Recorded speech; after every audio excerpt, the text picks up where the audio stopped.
So maybe if you could just tell us about your journey and some of the choices you've made along the way.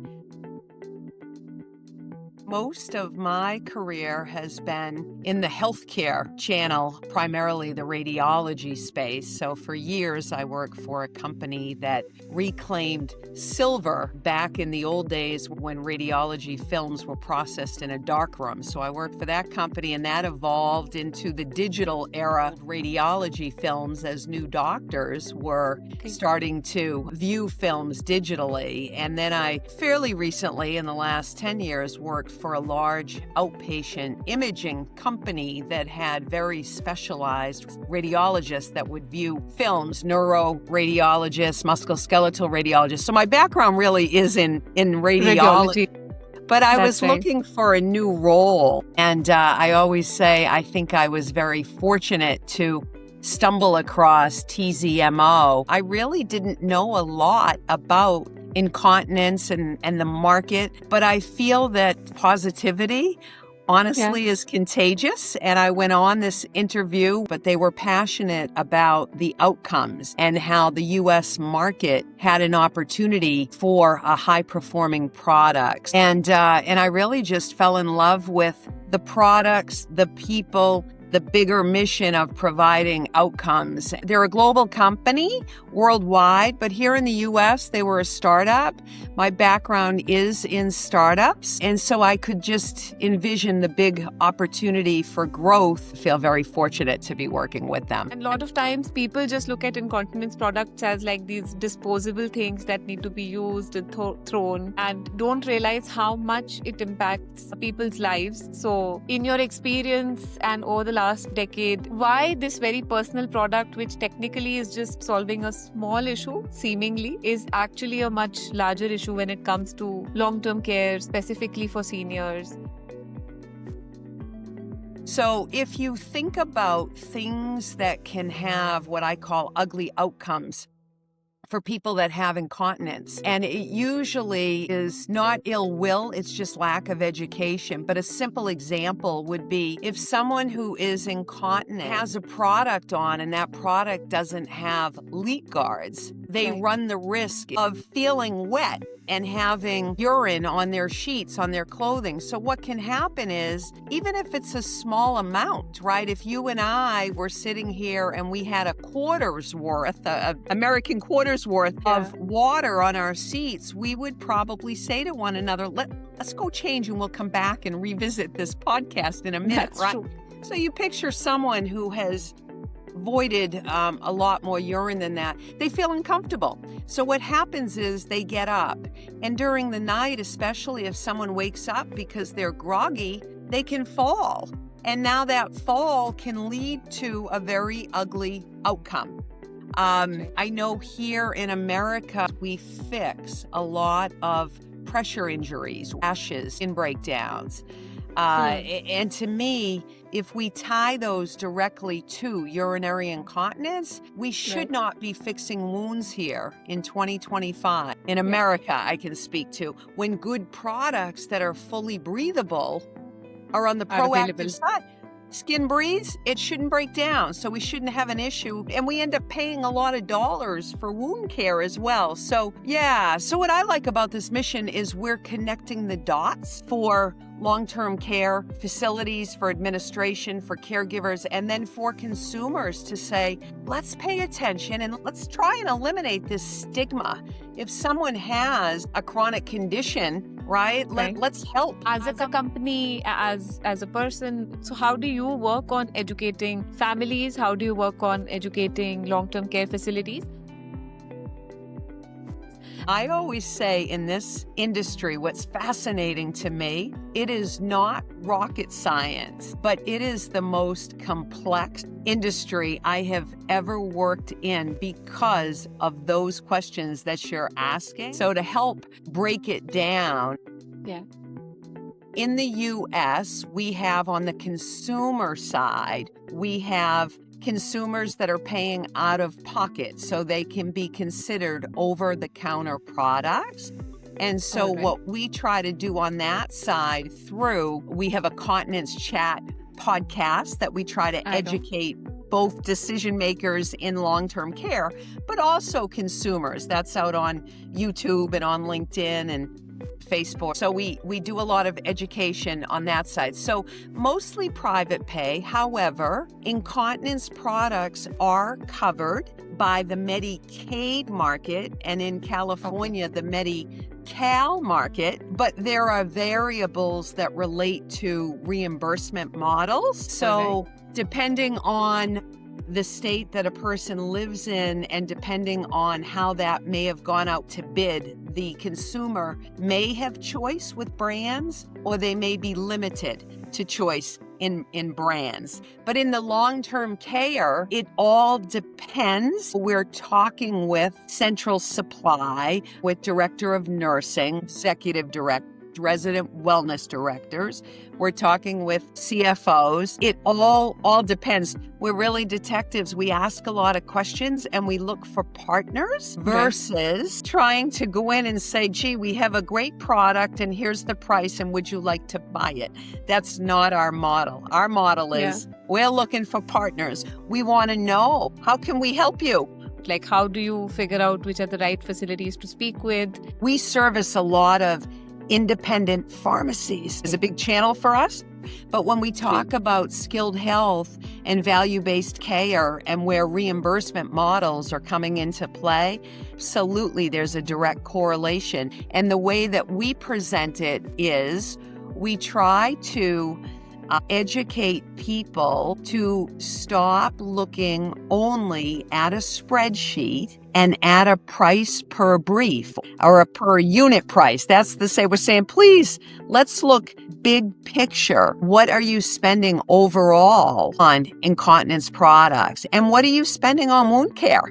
Because there can be a direct correlation. If we use better products, does the wound care cost go down? Now, when we talk about value-based care, we can reduce hospital admissions. How can we do that? Well, if residents in a skilled nursing facility can sleep through the night because they've got a product that works well and absorbs well and keeps their skin intact with no issues, that resident won't get up. If that resident doesn't get up, they can't fall logically. If they don't fall, they don't end up at the ER. That's one reason. Urinary tract infections, huge, right? And that ties with value-based care. If we can eliminate or reduce those visits, all ties into better outcomes, better value, less cost. And so our products are constructed in such a way that we have an extra dry system. It's actually called an acquisition distribution layer, an ADL, which is in the core of the brief. Ours is a soft non-woven. It does not have a plastic backing. There is so much regulation that we see in the US, right? Everything from who can do wound care to who can do vascular care, everything is regulated. So even with products, I mean, especially if products lead to such different outcomes with bed sores, UTIs, infections, and plethora of other problems, with falls being a number one issue, is there a way to rate the product and its impact? There's a group that put together minimum standards, so to speak. But in the incontinence industry, there's constant change between manufacturers and different upgrades that are continuously taking place. So we may get requests for quote, and within those requests for quotes, they can have standards in there that they want their vendor partners to meet. We do a lot of, across the board, there's lots of reviews that can come out on Amazon or Google, but there's so much variation. People will ask us, well, how does your product compare to another brand? And what we do often is we will give general information at that point in time of how they compare. But we actually don't like to put that type of information in writing because we could put it out there and 30 days from now, it could be old, antiquated information. There are a lot of things that come into play. So umbrella level, we encourage, no matter what brand that an entity is looking or a consumer is looking to purchase, full breathability inner leak guards, super absorbency, no plastic acquisition distribution layer. Look for a little bit of elasticity around the waist on a brief. And then we do a lot of education around sizing and proper fit and things to look for. And moving a little away from incontinence care to care in general in senior care, right? How are you seeing it changing? Yeah. So the positive news is it definitely is changing, and there is a lot more education out there. The more education, the better. In terms of incontinence care, what we learned is the detrimental effect of social isolation for people. The big light was shined on that during COVID. And if you tie that back to incontinence products, what we learned is if an individual who is challenged with chronic urinary incontinence has a good product that they can feel dignified, they can feel comfortable. And so that's changed where if you tie social isolation, the negative impact to, how do we make that less likely to happen? Incontinence ties into that for a lot of older adults. We have found that more skilled nursing facilities saying we do need to look at this